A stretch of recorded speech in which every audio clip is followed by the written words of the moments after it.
What I find humorous about the whole thing is everyone's opinions are so predictable. That's what I love about it. Like, you know what people are going to say and who they're going to blame and who they're mad at. Right. And I find that incredibly humorous. But for those that don't know, Jaxson Dart introduced the president at a rally. I want to thank Jaxson Dart. So do I.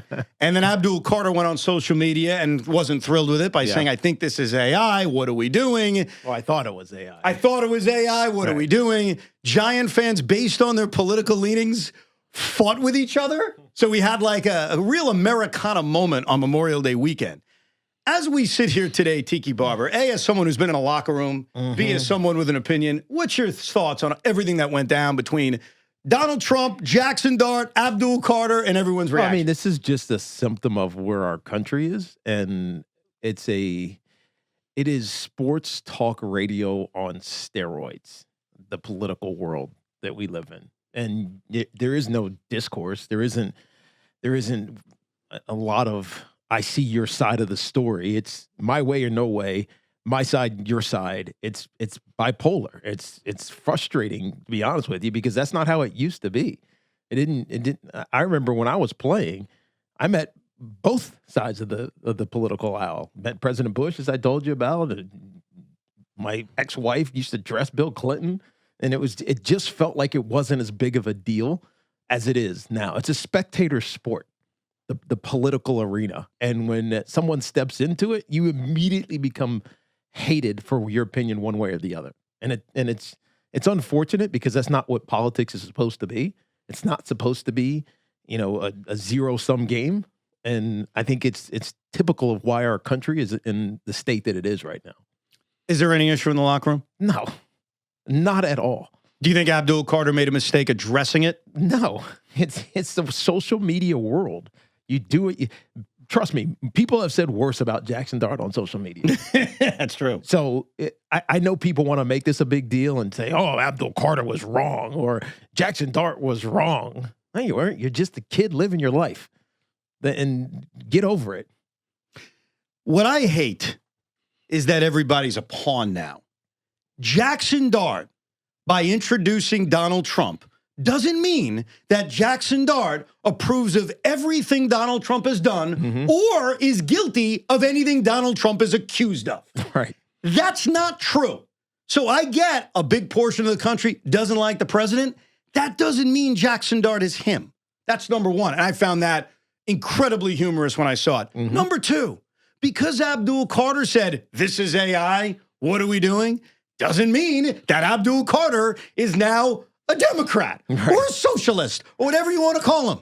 He's just the guy that saw his teammate introducing somebody that he probably doesn't like, which, guess what? A lot of people in the country don't like him or they love him. He's either Jesus or he's the worst man ever created.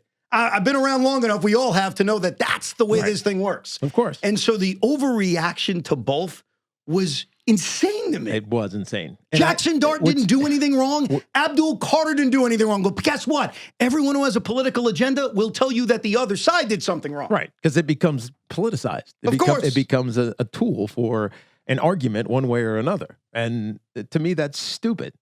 And so when you ask if this is an issue in a locker room, absolutely not. Why would they care? There's nothing to do with helping you win a game, helping you become a champion, helping you be better than you were a year ago or a week ago or a day ago. That's what matters inside locker rooms. The thing that both guys have to realize is that when they make a decision like that, there are going to be people, some of them irrational, who are going to hate you. So Jaxson Dart needs to understand, and he has a right to do it. I don't know how the Giants felt about it internally. They may have not cared or loved it. But Jaxson Dart alienated, what do you want to say, 30% of the fan base? Jaxson Dart, you are dead to me. There's a lot of people who feel that way. But it's not like he waxed poetically about the president as he was introducing him. I know, but people don't see that. He just went up there and was like, yo, what's up? Big Blue, go Big Blue, go Big Blue. Big Blue. Nobody was answering it. It was like, all right, whatever. Here's President Trump. That's basically what he did. I know, but it doesn't matter. Like I said earlier, you've got people who now think Jaxson Dart has the same policies to a T as the president. So everything that's going on in Iran, that's Jaxson Dart's fault. Right. Jaxson Dart, Epstein files. Like, that's not the way it works. And vice versa. Abdul Carter gave an opinion the way most people do, whether they agree or disagree. And now he's being lambasted. Right. Because he said, hey, Jaxson, what the hell are you doing? I don't like that guy. You're damned if you do, you're damned if you don't. Yeah. As my buddy Chip Roy just said about 2 years ago, I can't wait till politics is boring again. I think we're too past that. Yes. But I think that Abdul Carter and Jaxson Dart both made decisions that as soon as they make it, no matter if you're right or wrong, there's 40% of this country that are going to think you're a scumbag. That's the truth. Right. And Jaxson Dart and Abdul Carter are both young men who didn't mean to get into that pool. Right. But They once probably they even know made- what they're doing. Right. Once they made innocent decisions, Jaxson Dart innocently said, hey, I was invited to introduce the president. Cool. Abdul Carter innocently was like, I disagree with my friend about this guy. I'm going to voice it on social media. They're both innocent things. And by the way, if you don't think they're innocent, you're probably political yourself. Right. And that's okay. Right. Just admit it. Admit it if you're a fanboy for one of the sides. But the truth is they didn't do anything wrong. And based on your beliefs, that's who you're going to hate. Yeah. It's so predictable and it's hilarious. And my favorite part about the whole thing was Shaun Morash being stuck in the middle. Oh, God. Were you really stuck in the middle? Everybody turns to me for the thought on everything. Yeah, Of I had to do a course. podcast. This drive around the league with Tiki Barber is brought to you by Amazon Hub Delivery. Visit Amazon.com/Hub Delivery. It did take over the league, though, for a little bit. It did the whole day Saturday. My biggest issue wasn't even with either person. It was just the fan base, like, fighting with each other. You wait this long to have a guy like Abdul Carter be that special as a pass rusher, this long to have a quarterback like Jaxson Dart, and what? We're going to turn our back on each player because we may be too hardcore politically? They're two young men that it's a learning example. And I think if you're Jaxson Dart, here's the other takeaway I would have. When you're the quarterback franchise face of the New York Giants, everywhere you go and everything you say and everything you do is under a microscope and you're representing the New York Giants at every turn. That's correct. And I think that no matter what, you were asked to introduce the president, maybe just run it by your teammates or not run it by, just let them know you're doing this so that we don't end up with an incident like Abdul Carter being blindsided and thinking it's AI. Right. And that's it. But it is the offseason. But is. they are there. This is the mini camp, right? Yeah, they're in OTAs. So OTA, not the mini camp. This is the OTA. So they're kind of around one another, which is probably one of the reasons he was able to do this because he was in town. Yeah. By the way, I got caught in that on the way home on Friday. So because Trump was in New Jersey, flew to whatever Morristown Airport. It took me an extra 45 minutes to get home because I had to go all the way around. You know my opinion on forgot. presidents traveling. All they do is cause traffic. I love the Giants.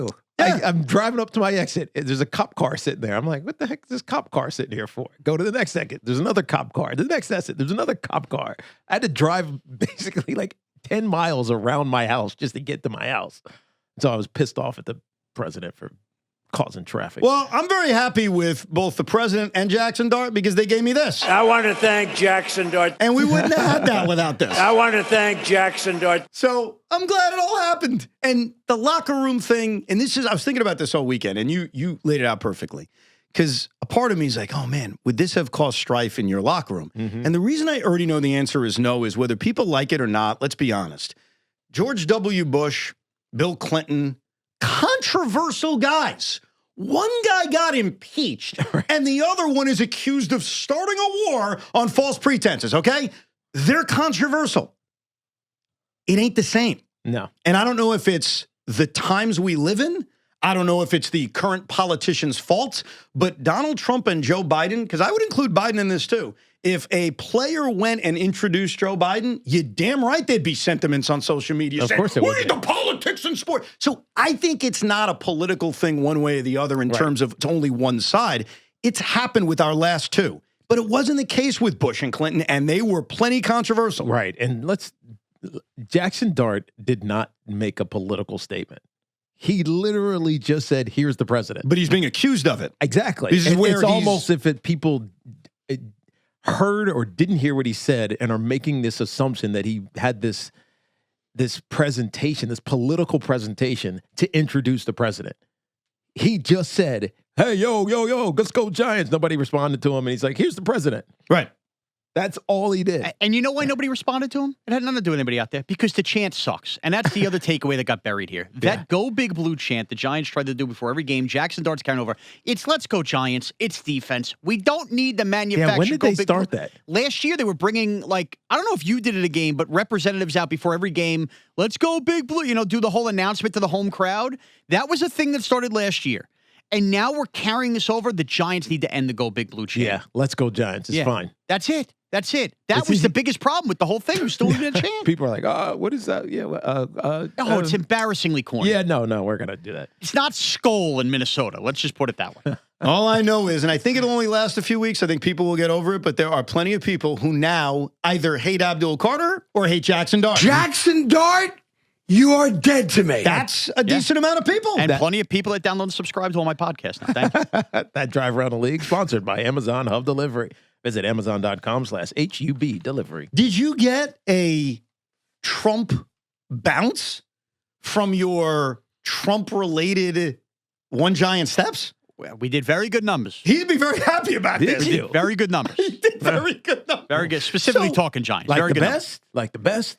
Well, enough that I was doing the Talking Giants instead of Justin Pennick, who happened to take this week off. Enough. It was a lot of Wally Pipp mentions because of the numbers. Let's just say that. Wow. Okay. How about that? The best Memorial Day Talking Giants they've had in a long time. He going to take credit for that. Oh, I'm taking all the There's credit. going to be no, you're not. There's going to be like a random Truth Social post of that loser Giant podcast had the greatest downloads ever because I asked Jaxson Dart to introduce me. I want to thank Jaxson Dart. All right, let's get back to your phone calls. 888-808-1019, the number. Let us hear from Don in East Hanover. What's up, Don? Hey, guys, listen, I want to talk about the Knicks, but what you were saying about Dart, a huge Giants fan, I think the biggest thing that's happened is when you talk about Clinton and Bush, there wasn't a social media said. There wasn't. Oh, man, you're cutting out, but I do think that plays a big role. We could do a whole podcast on this. There's a lot of reasons. I have a lot of theories. I think social media is completely fair. I think that's definitely a part of it. But It is absolutely the biggest part of it because otherwise you wouldn't know. that's true. Most people wouldn't know. Maybe And everyone maybe wasn't- they'd hear about it and someone would talk about it, but you wouldn't actually see it and then have reason to react to it or a tool to react to it on. I can't decide if I'm happy for this guy or not because there are moments where I'm happy for him as a Knicks fan, but then there are times in which I want to scream at him and say, hey, didn't you want to trade Jalen Brunson for Giannis Antetokounmpo? Yeah, he But did. ladies and gentlemen, JR in Somerville is a diehard Knicks fan. Congratulations, JR. What up, JR? Well, congratulate everybody within the Knicks fan base. This is great for all of us. You can bring that up about the Brunson trade, me bringing that, mentioning that. Last night during the press conference, these guys, Josh Hart, Mike Brown, they didn't know if they were going to get to this point during the year. The Knicks shopped Karl Anthony Towns. Evan, you said that Karl Anthony Towns had the same value as Trae Young on the trade market. Threw me off the phone. When I think that was incorrect, how are you looking now? So I don't think, but it's in fairness to that argument, I can never be proven wrong because he wasn't on the trade market. But touche, sir, touche. Knicks made calls, all right, and I called in. I jumped on the Nets yesterday on Gallo's show. I know you heard that. And, today I want to stay away from the Nets because I can kill them. I just want to tell you who I want for the finals. And I think this is almost like the early 70s, the way the Knicks are coming together, the way that there is a team in the West with a Wilt Chamberlain type talent. And I think they're going to be battling for the next couple of years, 2-3 years, where this team's going to come together. Maybe the Spurs clip them once, but listen, this Knicks team has a window that's bigger than the one you think, Evan, when you keep on telling us that the window is going to close and we're going to be bad in 2030. This Knicks team is No. It's not. It's not. Hold on. No, it's not bad in 20. Well, I'm countering what you said because it's not bad in 2030. It's that these guys are about to become 30. And I don't know if at 30, 31, they're going to be the same team. I think they'd still be good as long as they kept the team together. But in terms of championship, especially as teams around you potentially get better, yeah, that's where I disagree with you. It's not a conversation for today, though. All right, this is a conversation. You brought it up. Don't blame me. I don't care. This is like, I'm going to tell you how this feels. This feels like the night when the 2007 Giants opened up as 14-point underdogs to the Patriots, and everybody thought that it was crazy. They bet the Giants down. We are even money against OKC. We will beat the Spurs, and that's all I got to say. Let's go. I like that. I love when people bring something up, I counter, and they're like, I don't want to talk about this. Right. Well, you brought it up. I didn't bring up how long how big their window is. So, But you have said they'll be bad in 2030. I don't know if I said bad. I think Well, I said that whatever. their You said window to win an NBA championship is now based on the ages of their best players. I think you were half trolling for the picks. Well, I hope that they're bad Because just based on that. Yeah, those picks are net picks. But as long as this roster stays intact and they're all under contract, obviously injuries could affect it. But once you get to 30, it's just likelier guys get hurt. Right. I don't think the Knicks would be bad. I just think that their best chance at winning an NBA championship is right now. On two reasons. Number one, the current age of these guys, and then B, the league around you. You have no idea what the league around you is going to look like. Forget that. They're playing at their peak right now. Right. Collectively. This feels like an unbeatable team at this moment. Now, obviously, the East was weak relative to the West, but still, they're playing such connected basketball, and it seems like no matter what they do, they always find a way through. The reason I am hesitating for the very first time about Thunder Spurs, obviously a huge Game 5 tonight, in which as a hater, or if you're a Knick lover, like we're kind of looking at it the same way, even if it's from the opposite perspective, I have been consistent. The Thunder. They're the biggest threat. The Thunder gives me the best chance of you not winning a championship, all that. But I cannot discount this A.J. Mitchell and Jalen Williams injury. Right. Because keep in mind what the injuries are. Especially A.J. Mitchell. especially Williams, because that hamstring it's been lingering. Yeah, it's a re-aggravation. Right. And he missed a lot of time this year, Right. Jalen Williams. He missed basically half the season. And A.J. Mitchell was stepping up in the postseason. And you know what his injury is? A calf. Right. So you're not just talking about, hey, these are key rotation players. Obviously, Jalen as a all-star caliber player being out. There's uncertainty on A, if they're going to come back, and then B, if they come back, if they can play at a high level, and C, stay healthy. And so it's the first time I've kind of shifted towards as much inexperience as the Spurs have. They're getting healthier now. Right. And De'Aaron Fox is playing. Dylan Harper is playing. right. And they have the unicorn in Wemby, who is just unbelievable, no matter how you look at both ends of the court. Be careful, by the way. I know that a lot of basketball fans wouldn't make this mistake, but maybe you're like, haven't watched the Western Conference, doesn't watch college basketball, and you're like, oh, who's this Dylan Harper you talk about? Oh, we remember him. Yeah, but you got to be careful. Why? Because if you spell it Dillon, there's another Dylan Harper. The OG Dylan Harper. The OG Dylan Harper. Are you familiar with her work? She might be sitting front row at Spurs games behind the coach. That kind of Dylan. Professional. Uh-huh. Yeah. Retired, though. Is she retired? Yeah, 31 years old. Had to hang it up. Getting too old. Really? 31's not old for that. Wow. The eye of the beholder. But just imagine, innocent mistake. Yeah. You're very. Googling Dylan Harper because you're like, oh, I hear these guys talking about this player. I heard he went to Rutgers. Let me see what's going on. And you don't go DY, you go DI. And all of a sudden that pops up. Got to be careful. I'm just looking out for everybody. And you're Googling it, aren't you? I can't. What do you mean you can't? I can't Google that on a work. Tiki, you're allowed to go down that There rabbit goes Tiki. I'm going to do it. There goes Tiki down the rabbit. All right. Yeah. Let me put let me put my Wi-Fi onto my phone. So my IP address isn't traceable by the architect. Imagine how confused you'd be if you just searched it the wrong way. You just spelled it the wrong way. Be like, what? She also hit a lot of threes. I don't know what that means. Is that a joke? 888-808-1019. We'll come back with your telephone calls, 888-808-1019. Is that the number?